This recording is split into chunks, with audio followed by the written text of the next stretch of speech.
Okay, I do believe we're live. Going live, now officially live. Let's kick it off. That was a rough hockey game. Sharks with their 8th defeat on the season. Actually, through 17 games now, 8-1. Technically more losses than wins. And you knew tonight was going to be a tough assignment. The Washington Capitals, 11-2-5 now, 27 points. Alexander Ovechkin off to a career start. And I mean, he's had brilliant ones, but now 14 goals for them in their 11, 16, 18 games. And it felt like at certain points tonight, the Sharks were in this game. I mean, even 2-0 in the second period, chances to get on the board, cut the lead in half. I think that's what was confusing tonight. So many opportunities where you could smell the game in reach. You could make this thing competitive. You weren't far away. And at the end of the night, 4-0, it just doesn't feel close. This felt like a 4-0 game by the end. And just the way the gameplay went. Also interesting that it was kind of a low shooting game both ways. 22-21 were the shots, favoring the Sharks. But it was kind of a slow, methodical game. I thought especially in the third period, it kind of felt like San Jose was lulled to sleep in this game. Tonight was the opportunity to get a statement win. Beat the Caps, start off your homestand. Instead, the Sharks not only get defeated, they also lose Jonathan Dahlen after the first period. Now, I guess technically did come back for the second, did take a shift, tried it out. You know, how do you read it? And I mean, the coaching staff, the players, nobody on the team knows right now his status other than it didn't look good. In fact, I, right now, am watching a replay on the far screen over there, which maybe you can or can't see. I think that TV is delayed up there. It's still showing our postgame show. But Dahlen just, I don't even want to say colliding. It was just getting tangled with John Carlson. Like his left arm got somehow stuck in there and he instantly grabs, he doesn't grab the shoulder. He instantly grabs kind of like above the elbow. But, you know, what to read of it, what's the injury, I don't know. Sometimes the injury's here and you grab here. I don't know. Separated shoulder, I don't want to speculate. I'm not a doctor, but I can tell when somebody's in pain, when they know it instantly, when they felt something not right, pop, creak, whatever happened. Unfortunate that he leaves the game after, the first 15 minutes. Again, came back, tried it out, but then was unavailable for the rest of the night. This is honestly, your rookie with 7 goals in his first 16-plus games, top-line player, very big part of that Logan Couture line. So you do not want to lose him for a multitude of reasons. You also don't want his season to suffer an unnecessary setback like this one tonight. And again, nothing malicious, nothing intentional or dangerous. I mean, I don't even know what happened there. And I'll look forward to his account, and I'll also look forward to the update, and hopefully it's a good one. But it's just one of those injuries. It's like, what just happened right there? Ilya Samsonov, 22 saves, his second shutout in a row. I guess sometimes you're going to face that. Some nights you're up against a goalie who's standing on their head. But I also think tonight, I mean, you look at San Jose with the 4-minute power play in the second period, a couple other looks. They scored 1 goal against St. Louis to end the road trip. And no goals tonight. So you're working on kind of a scoring rut for San Jose right now. And what's interesting is 2 games prior to now, the Sharks were in Minnesota. And they scored 4 goals in that game. They had 9 players on the score sheet. They scored in every period. And it's gone cold. It's gone cold quick. And the defense is also not there. Connor Sheary's first goal of the game, 2:17 in, to beat Aiden Hill. I mean, it was on a breakaway, but it was something Aiden saw. Beat him 5-hole, trickled in, went off his left pad, and then in. I mean, Aiden Hill wants that one back. He's not, goals are going to happen. That's not one that he's going to think should ever happen again. And then Alexander Ovechkin on the power play. Vlasic goes in the box for delay of game. Ovi gets his 13th, what would eventually be the first of 2 goals for him tonight. But it's just amazing that, even in our pregame coverage, we know what Ovi does on the power play. He goes to the left side of the ice, specifically the left faceoff dot, gets cocked for a one-timer, waits for the pass. In this case, he was out of the faceoff circle, and he still buries it. Alexander Ovechkin off to a tremendous start this season. And yeah, he buries the empty netter too, which in the end just makes it a 4-0 game, which makes it seem worse. But again, he deserved it the way he played tonight. The Caps deserved to win by 4. It kind of felt like that. And it is interesting. The Sharks have been part of a lot of 4-1 games. I mean, they won 2 games 4-1 on the road. I believe, did they also lose 2 games 4-1 on the road? And now 4-0 tonight. I know it's not 4-1, but that 4 mark, we talk about 2 or fewer. 4 is a tremendous departure from 2. 4 can still win you a game if you're on a roll. If it's a boat race, if it's a track meet, whatever term you want to use. But 4 generally, if it's not that type of game, if it's not a wide open game, it's not going to win. Nick Bonino is snake bit. Couple opportunities to score tonight. Couple opportunities to assist tonight. And things are just not happening. I'm surprised. 17 games. I know we've talked about this before, and I'm not harping on the guy for his efforts or even the results. I don't know that it's in his control. We've all been in a situation where we can't explain what's happening. We're doing all the right things. We've done it before. It's just not happening. It's not working. It's not culminating right now for Nick Bonino. But I also think about when things do come together, when there is, a surge from him, how much of a boost that's going to give this team. Can you give me a second here? Can I first promote the YouTube channel? If you're not subscribing already, I would greatly appreciate that if you did. Also, this video, while you're watching it here, if you could drop a little thumbs up on it so that it's recommended to others. I know after a loss tonight, it's a late game. How many people are around for this? But it is important for YouTube to know that you're here. While I'm here, actually, I'm just sharing this right now for Twitter. So give me 1 second here,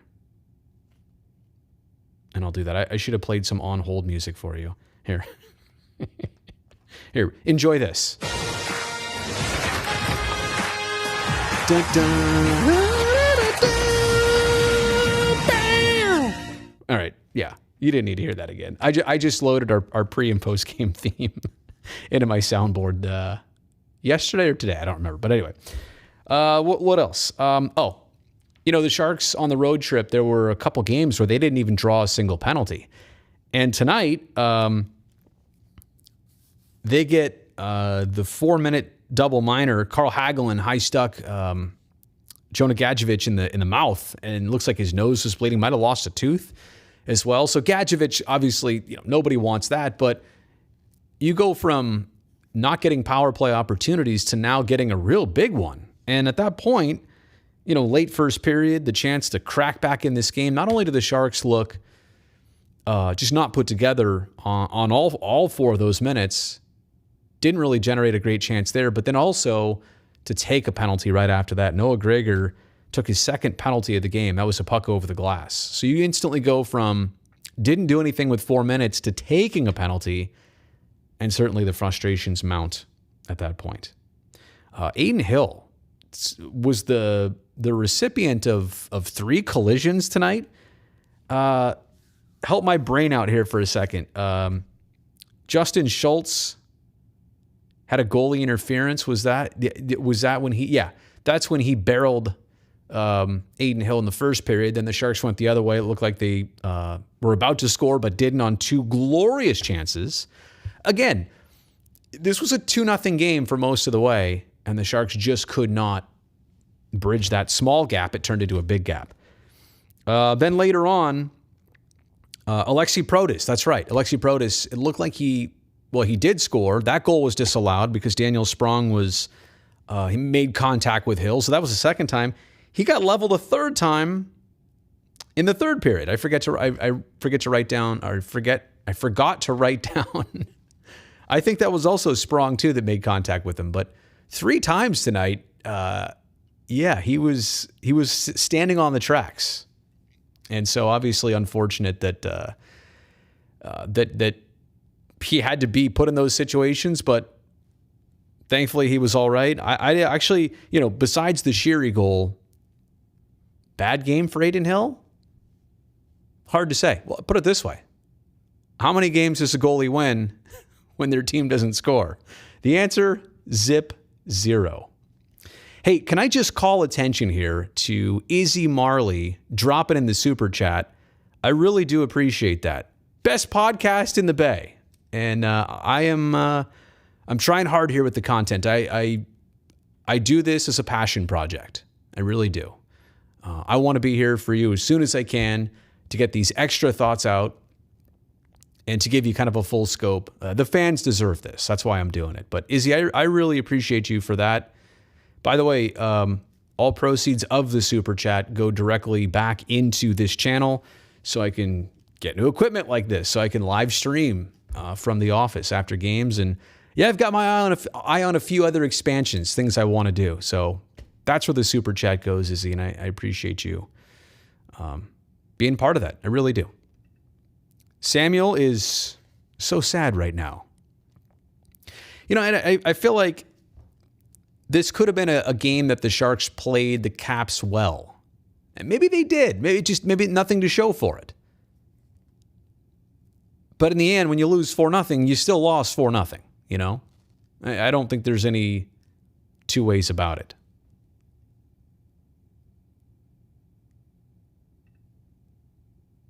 Instanence.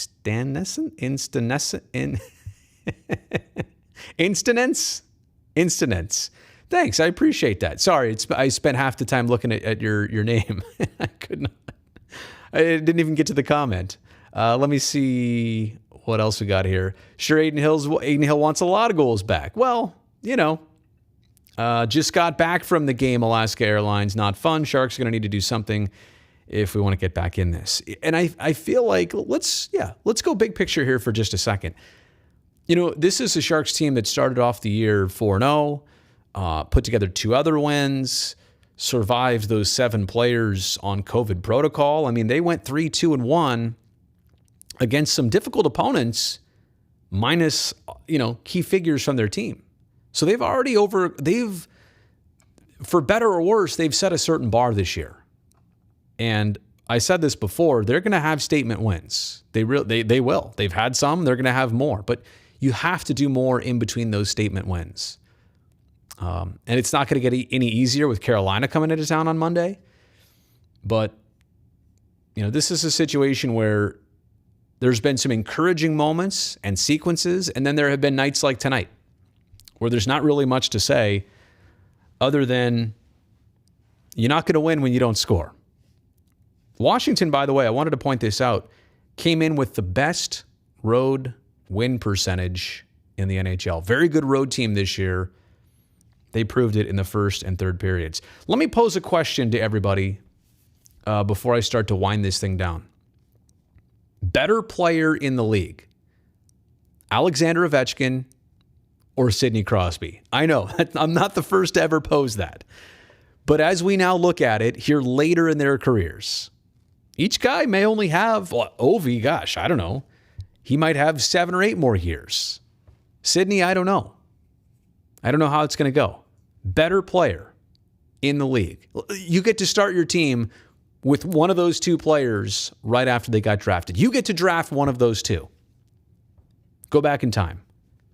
Ovi or Sidney, and why? And I'll go through some of the comments here. Manny says Ovi and Ovi.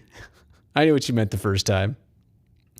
Who's California's best team this year? And how many of the California teams make the playoffs? Certainly they're all trying to go in the same direction, retool. They're all hoping that they've hit the bottom and that they're not going to be able to chase Seattle for that last spot in the division. But I don't know. I bet you, honestly, I bet you one of the 3 teams gets in this year. I think so. I think it's possible. I think you look at the division. Obviously, Calgary and Edmonton are going to have something to say about that. Las Vegas, when they get Jack Eichel. But I still think one of these, and look at the Ducks had won 8 in a row. The Kings have performed well. The Sharks have kind of, been right down the middle, unfortunately, so far, besides the 4 games to start off the year with the win streak. Crosby, Ovi. Do you get to draft Backstrom with Ovi too? Backstrom is the unsung hero of Ovechkin's career. I'm not going to comment too much on this, that people saw what could have been Evander Kane's car at Sharks Ice. I also don't know the timing of the photo. I mean, look, I'm not suggesting people are starting stuff. I just don't know. I'd rather wait for official word. I'd rather hear, honestly, what the team's direction is going to be. Could he have been meeting with somebody? Could he have been picking up his gear? I don't know. What does it mean? Certainly, it's not impossible. It should not come as a surprise. But on a game day, and especially if it was in the middle of the day, nobody on the team would be there player-wise. And the coaches would be busy with their preparations. I doubt that situation today at Sharks Ice was being worked on, dealt with, whatever. You know what I'm saying? Like, if that was today, but was it today? I don't know. It says it was. I think it said it was. Somebody passed that along to me. Anyway, I don't know much about it. You could read into it, or you could also look at it and say, it's not surprising, but I don't know what it means. So there you go. I don't know what a Kraken is. Apparently I'm in the minority there. A lot of people do. I know it gets released. If Ovi wins another cup, it's Ovi. But you've always thought Ovi was better. I don't know. I like Ovi. Ovi's Sidney Crosby gets the job done, but Ovi just does it with, something special. Trending downward, what do you think is our biggest issue that can turn things around? Well, defensively, the Sharks were a little bit tighter to start the year. And also, I would say that their power play, their special teams have suffered. Their power play is not the same team that started this year. And you know what? I say defensively, but let's just go through the goals tonight. One of them was on a breakaway that went 5-hole. It never should have happened. And the Sharks have not been given up, like in prior years. One of their big downfalls was allowing odd man rushes to score and allowing second and third net front chances to score. Tonight, the Sheary goal, again, 5-hole. Ovi, a one-timer on a power play. Okay, that's what happens. Connor Sheary's second goal. What are you going to do about that? He gets hit with the puck from the Carlson shot, hits him right in the mitt, drops right in front of his skates. He's falling at the same time as he gets the left-handed shot off, somehow beats Aiden Hill. And Ovi scores an empty netter. Are these terrible goals allowed by the Sharks? Maybe the first one, Empty netter happens. Ovi one-timer happens. Sheary's second goal. You got to tip your cap sometimes. But I go back to just a little bit tighter defensively. Yeah, you're not going to win a lot of nights giving up 4. And that power play, I don't know. I wrote down here 3 chances tonight, but I think the first 2 were kind of offset by Caps penalties as well. But what's glaring to me is the 4 minutes they had all by themselves in the second period. So that power play was making teams pay. At one point, the power play, and it was 5 for its first 12 this year. So kind of gives you an idea of where they're at now. Kyle, there was a hockey team in San Francisco way back in the day. The Spiders played at the Cow Palace. Actually, the Sharks also played at the Cow Palace too, technically. But it's also in Daly City, right? The Cow Palace. Where would they play? What league are we talking? If you're talking NHL, not a chance. The AHL is already covered. I don't know that the ECHL, that's been tried. The Bulls, the San Francisco Bulls tried that in 2012 and 13. That just didn't draw. I mean, optimally, Kyle, I would love to see it. I think that would be a treat, growing the game, expanding it across the Bay. But for whatever reason, people, the Sharks have done such a good job at nailing down San Jose as their territory, as where hockey is from, that it kind of just hasn't reached other parts of the Bay Area. There's an arena in Oakland that's sitting empty for years now. And I've got other videos on that, but honestly, do I think a professional hockey team should occupy that gigantic arena? It would not do well. The Barracuda are going to do great in their new barn, seating however many thousand, small, intimate facility. Perfect. That's how you do it. That's going to work. But too many questions. They've tried it multiple times. The idea is nice. I don't know if it actually pans out well. Seems like there's too many passengers on the team right now. Well, on some nights, some nights there's a lot of quiet performances, if that's being accurate or fair. There's not a multitude of players who you hear from game after game after game. There are some.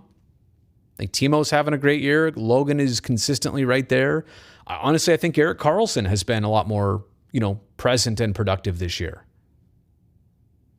I don't know about Eklund. I do know I was encouraged. I do know I was surprised that he got sent back. But they must have seen something in him that they knew, by 20, by 40, by 60 games, it would have been not a rewarding experience for him this year in the NHL. Simple as that, man. You got to score more goals. 1 goal in their last 6 periods.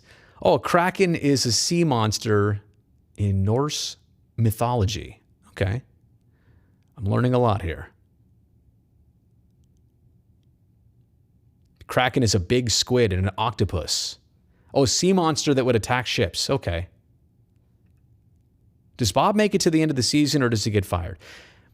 I think number one, when you go in reverse, this is set to be Bob Boughner's first full season as Sharks head coach. He took over in late 19. It's crazy to do the timeline and go back on this. Tried to salvage that season. That was tough. They end up playing 70 games. 70 games when the NHL gets shut down in March of 2020. Last year, under the most difficult of circumstances, and with apparently, other issues too, personnel issues, but also world issues. And the pandemic, and your team can't have meetings, and they played all those road games. 56 games, not a full season. It wasn't a great season, but this is like the first chance. So I want to see how this plays out. The most important thing to me is obviously winning and losing, but does the team have direction by the end of the year? Can you plainly see that, this is where the ship is headed? If you can, there's not many other questions to ask. Even if the ship is not headed in the right direction, I still don't think that's it. I'm uncomfortable even discussing it that far because, like I said, I think he deserves a little bit more opportunity. I don't know that the cards he's been handed have been the easiest or the best to work with as well, too. Thank you so much, Scott, the most consistent Sharks content creator. And I like what you did right there. I'm going to move my mouse over it. The dash and the parenthesis, or the, what's that? No, parentheses? You made a shark fin.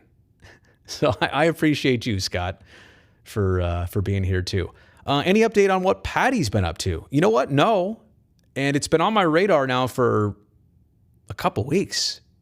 Shoot him a text and see if he'll come on with me and Brownie. Just to talk about what he's doing, how in shape he's staying. He doesn't have to get into all the business stuff with us, but I'm going to do that. And it may not happen this week, Thanksgiving and all. Don't know his plans, but we'll see how it goes. But it would be good to get him on, or at least have a chat with him, even if there's no update. just to hear how he's doing and what he's doing. Watching this one in the tank hurt. Everybody seemed like they were in it, really trying to push back. Yeah, the multiple goals. Again, being down 2-0. If you're a hockey team down by 2 at first intermission, you got 40 minutes. If you don't have the confidence in yourself that you could turn the game around with 40 minutes, that's not a good sign. And I'm saying, I think they did feel like there was the opportunity to do that. They knocked on the door in the second period. You know, when the gap was that far, all of a sudden the gap got that far in the third period, and then the empty netter. So, simple story. Sharks are going to have growing pains. This seems like a stopgap season to allow players to develop more in the AHL versus the NHL. Wasn't that also what last year was about? You know, and rotating through a bunch of young players to give them NHL experience. So, here's a great question. What kind of games should Sharks fans expect to see this year? What is this team's identity? Great. By the way, Brian, look at your headshot too. That is fantastic. I need your headshot. Like, I need your lighting. I need you got the good head tilt right there. That is, and I hope you know I'm not messing with you here. Like I'm a TV guy. I notice headshots. I don't know what you do for either profession or hobby or whatever else, but that is one heck of a headshot right there. That's a great avatar, great lighting. Yeah, from the photography side and from the PR side, that's a good one. Anyway, I digress.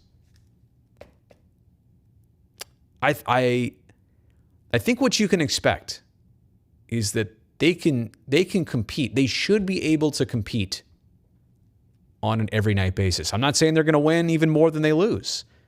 I'm just saying they should be in a lot more games. And tonight, to kind of feel like you're in it, but to not really be sure that you were in it, you know, I think that's a departure of this team and what they're really all about. And let me also throw this in. I feel a lot of times like we should actually take from the 17 games, you know, we're not going to sit here and criticize the wins, like should they have won or not.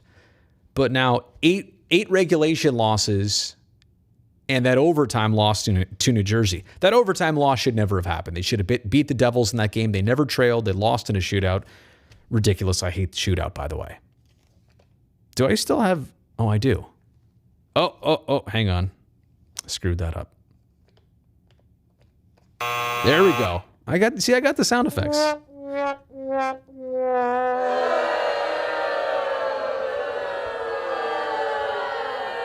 Really? I don't know what I said that time. But I digress. What I really want to do, and I haven't done this yet, and I won't do it now, but I want to kind of just go through losses this year. Which are the losses that you can put up with and say, okay, you're going to lose some of these, but you were in it, or you fought back, or you were that close, or whatever. I'm not looking to make excuses, but I'm here to say, was it the type of effort that if you rolled the dice again, you get a win? Sometimes you have those. So of the 9 defeats, I bet you at one point, you know, the Sharks maybe had 1 or 2 games that they were out of. You know, like the game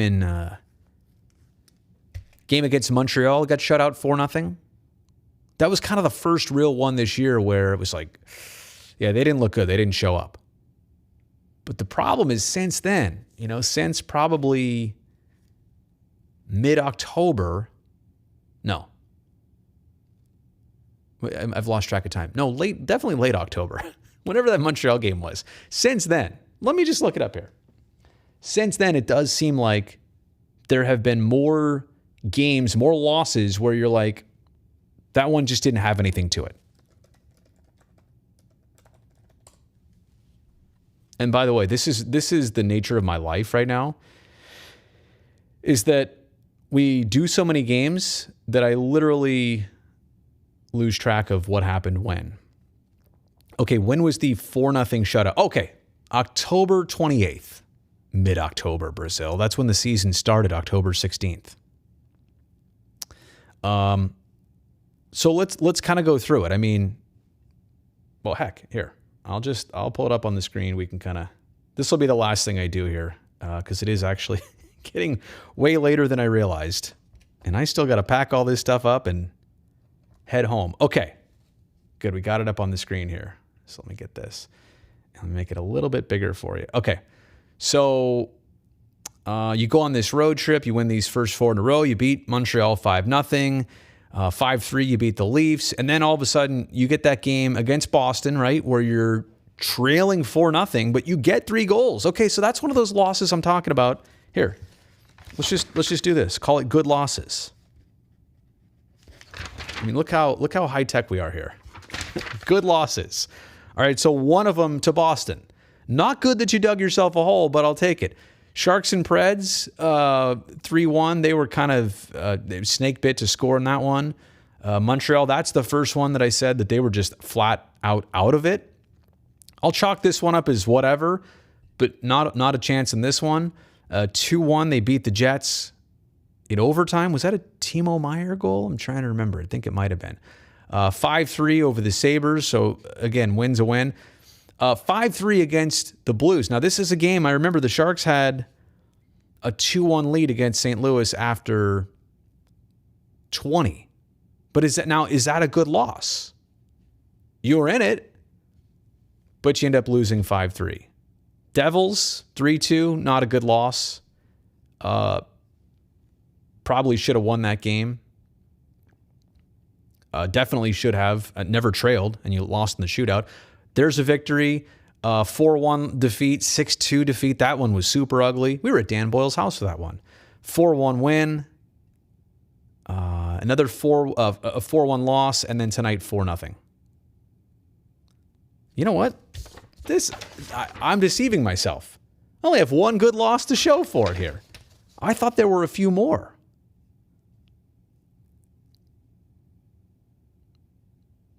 1, 2, 3, 4. Yeah, those are the first 4 games. And I'm trying to remember I guess I was thinking about even the Preds game. Like, that's going to happen. I think it was a 2-0 game. The Sharks got one, and then the Preds got an empty netter. So maybe I thought that was a good loss. Let me change my tune. I'm going back on this. Yeah, that 4-0 was kind of the first clunker. But again, we're 3 weeks removed from that, and, we've seen a couple clunkers since then. This last road trip, losing 4-1 here, losing 6-2, losing 4-1 last game and 4-0. So you're starting to, I guess that's what it is. As I really try and figure out what my approach is, even here on a live stream, it's that. I guess that's what I'm getting at. There were some good losses earlier in the year, and there have been some of the uninspiring variety lately. Okay, Brazil, get me out of here. Thank you so much to everybody who's been part of the live chat. I do appreciate it. Darren says, no such thing as a good loss. I agree, it's a results business, but sometimes you got to look at the effort and figure out that the effort, if you keep repeating that, you're going to get the wins. So, take what you get. I really, again, appreciate everybody for being here, subscribing. It's a Saturday night. It's late. Sharks didn't win. They didn't even score tonight. So, that concludes Sharks Night Shift. As I leave you here from the NBC Sports Studios in San Francisco, be safe, everybody. I probably will not talk to you again until Monday. Sharks and the very hot Carolina Hurricanes. Good night.